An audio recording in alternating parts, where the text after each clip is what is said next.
this is Jeff. I wanted to talk to you a little bit today about playing guitar, learning how to play the guitar, and what you should look for as far as a guitar you might want to purchase. First of all, I think you need to think about why you want to learn the guitar. Your why will kind of carry you through those moments when you're frustrated because you can't get strings to stop buzzing, or you're having trouble switching from one chord to another, or you just can't quite seem to get this thing to go together. And I think so for all of us, whenever we do something like learning a new thing, why we're doing that helps us understand the sacrifices that have to be made to learn something new. So think about that for a little bit. For me, just quickly, I started playing because a friend of mine played the guitar, and he was willing to teach me and spent a lot of time with me. We just played guitar together. He didn't mind how poorly I played. It was just fun to do it with him. So sometimes that encouragement can really help somebody to do it with. If you need to talk to anybody about that or want to message me, that's great. I'd love to talk through that with you. The second thing when you're playing guitar is probably having an instrument. Learning guitar really is not, other than the time involved, is not very difficult as far as money or investment goes. In fact, if I were you, I would look first at borrowing a guitar. If you know a guitar player, chances are they may have more than one guitar, or if you know someone who has an extra guitar, ask them if you can borrow it, because that allows you to actually get a sense for what it's like to learn without any financial investment at all. And I'm sure your guitar player friends would be happy to help get you started and be able to help you or want to help you in any way. The third thing is, how do you learn? What kind of ways do you learn? And if you look online at all, you'll see teacher after teacher after teacher who will have some technique or some way of learning the guitar that may work for you. You might want to check some of those out. I would say most of them are not free, and so you want to consider that as well. Again, I learned just by playing with a friend who was willing to spend some time with me and teach me. But I think what it's going to boil down to, and this is true for anything new that you're trying to learn, it could be a language, it could be anything, but what will make the difference is time with this instrument. The more time you spend with a guitar, the better it will be. The easier the lessons will be. And it won't really matter what technique you use. You can try to find one that fits you best, and I think that's important to do, but time playing is so important. And the second piece of learning, I think, and this is why the guitar is a beautiful instrument to learn, is with just one or two chords, you can sing a song. To be honest with you, most songs today, songs you hear on the radio, are 3 or 4 chord songs. That's it. And a lot of times they just repeat over and over and over and over. So it's those same chords in the same pattern throughout the entire song. So with very little really investment, you can sing a song, you can play a song, you can have your friends sing with you, whatever, and that just will encourage you to learn the next chord. That will broaden what you can do to the next level. So those are some things about learning. Find a technique that works, but really spend time, plan to spend some time with your guitar, and hopefully maybe you borrow one and to begin with. When you're ready to actually buy one, a lot of people go out and buy a new guitar. I think that's a mistake for a couple reasons. One, you're not going to get many guitars brand new that really are going to be easy to play for less than $100. You may find some, but most of them are going to be in that 100 to 200 range for a beginner guitar. And to be honest with you, brand new guitars don't sound very good. Wood is a lot water, and it takes time for that wood to dry out. And as it dries out, its sound gets better. The guitar that I've had second longest was given to me by my wife on our, I think, first anniversary maybe. So that was like in 1979. It was actually built in 79, and it's a plywood guitar. I mean, it's a guitar that's laminated, so it's not even a solid wood guitar, but I would stand that guitar up against virtually any new guitar you would pick today. I don't care how many thousands of dollars you spend on it. Why? Because that wood has aged and has a beautiful tone to it. So I would recommend that you get a used guitar. Get something that's like 10 years old. Now, it's going to have some scratches. It might even have a crack on the face or the back, but you should be able to pick it up for like $50. And trust me, it's going to be better than a guitar that you go out and buy new. Probably you can get more value for your $50 than you can spending $150 to get a guitar right out of a Guitar Center or whatever place you decide to buy one. So consider a used guitar. And then when you decide to buy one, I think you should not buy it online without seeing it. Playing the guitar is a lot about how that guitar feels in your arms and against your body. This is a pretty standard Dreadnought guitar with a cutaway, which is kind of nice. If you're going to be up here, most of us aren't up here, so the cutaway really doesn't matter. It does look cool though, and I would say that you want to be able to hold it. Some guitars are thicker, some guitars are thinner, some guitars are longer, some are shorter. It kind of depends on where you're at as far as what kind of a person you are, how you're physically put together. But I would say you want to hold that guitar. You want to see how it feels and how your arm rests on it. If you're playing classical, you're going to want to hold it. If you're right-handed, you're going to put the classical across your left leg and hold it up like this. If you're playing more of a acoustic rhythm style, then most of us rest the guitar on our right leg if we're right-handed, and left leg if you're left-handed.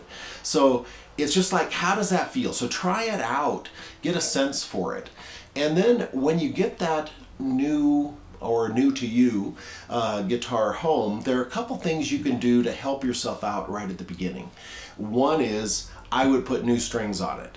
And when you're thinking about strings and first starting out in the guitar, you want to use light strings or even extra light strings.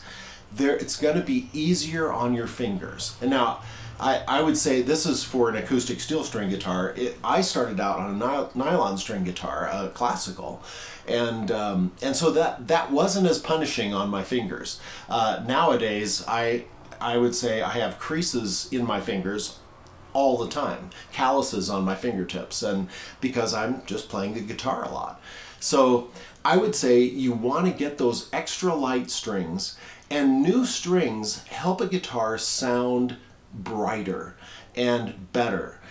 So that's an investment. You'll want to probably change your strings every month or so. If you're playing a lot, you might want to do it more than that. But new strings do help a tremendous amount. You really don't have to do a whole lot else to a guitar.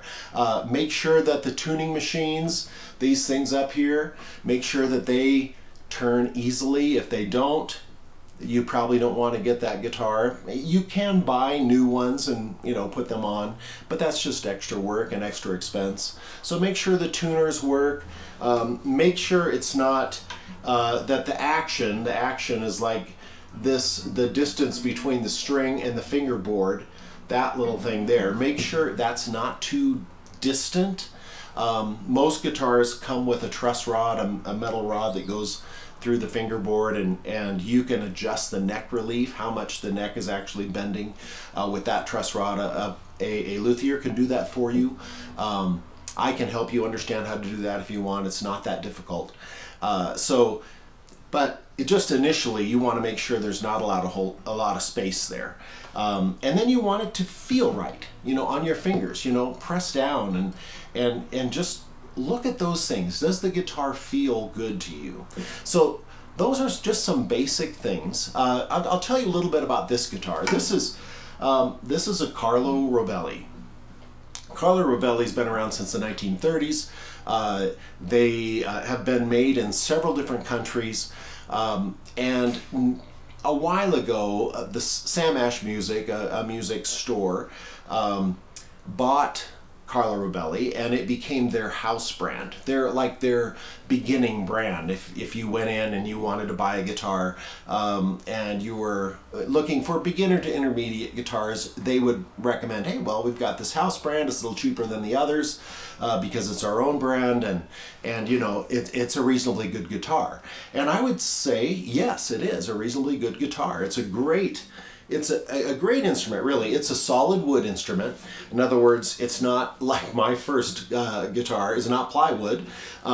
This is a solid wood guitar, and they decided to use, and I'm sure this was an economical choice, woods that are good tone woods, but they're not like the industry standard. So instead of a spruce top, which is very common, this is a linden top. And linden has become a more and more common tone wood for tops in cheaper guitars. But it's a good wood. And then the back and sides are agathis. Agathis is like a mahogany from Africa. And actually it's a great, it sounds great. It acts a lot like mahogany, and a lot of guitars use mahogany for their sides and back. The neck is made of okumi.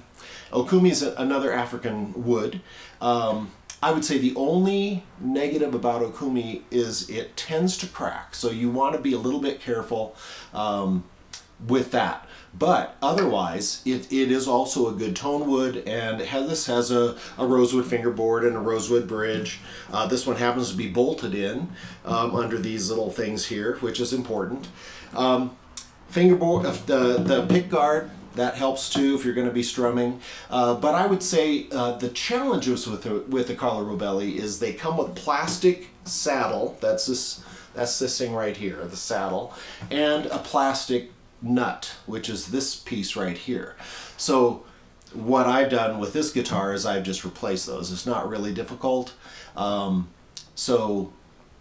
So I think that's about the only thing you really need to do. If I was going to improve this guitar even more, I would change the tuning machines.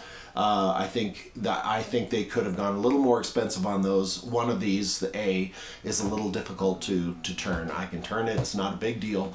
But if I was going to improve the guitar more, that's what I would do. Okay, so Carlo Robelli is a good option, and whether you're picking or strumming,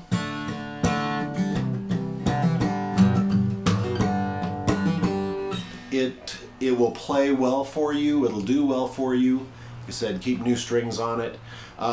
This would be a good example of a great guitar to start with, and it's one that you could continue with. Oh, one other thing, it is an electric acoustic, so it does have electronics in it. This is a no name kind of brand. This one's built in China. China makes good guitars, and a lot of people get their guitars from China nowadays. China, Mexico, another company that makes some great guitars, another country. This one kind of has a no-name brand as far as it goes with electronics, but I've used it. It works well. It does have a little battery tester, which is cool. Has a 3-channel equalizer and then a presence. Presence is kind of like the tone of the guitar. It can be brighter or it can be mellower. And then a volume, of course. So it's like the only thing it could add, which would kind of be nice, is a tuner. But you can buy one of those, just put on the headstock. So, hey, if you're looking at buying a guitar, or you know, like I said, I would recommend you get a used one. But so why, and then, you know, why are you doing this? How are you going to do it? How are you going to, you know, get the time and stuff like that? Borrow a guitar at the beginning if you can. Get some practice, see if you really like it, if it's going to be something you want to pursue before you actually invest money. And then if you decide to buy a guitar, I would recommend buying a used guitar that that has some years on it. Like I said, probably 10 years at least, because that guitar, the wood is pretty dried out by then. It's not going to crack anymore on you, and it'll sound better. And then try to keep your strings fairly new. Extra lights is what I would start with. And just so that's a little easier on your fingers. And then just put some time into it. Play with a friend if you have that choice. Have somebody personally teach you. It's a great time together, as well as an encouragement to help you get through the times that are a little tougher in learning anything. So, hey, thanks for watching. You can subscribe to this channel if you want to know more about guitars, and leave a comment if you'd like an answer, a question and answer kind of thing. Be happy to do that for you. Happy playing.